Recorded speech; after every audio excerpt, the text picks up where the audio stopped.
Алладан кейінгі шеберім, жан әке жан жүрегім.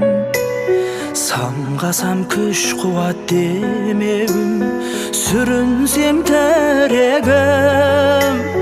Қалдырмас аязға ызғарға, алыбым асқар тауым. Жан әке қасымда сіз барда, арайлы әр таңым.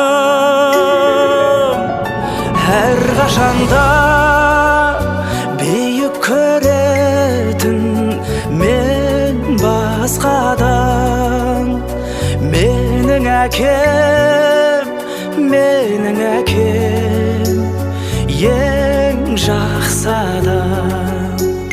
Менің әкем,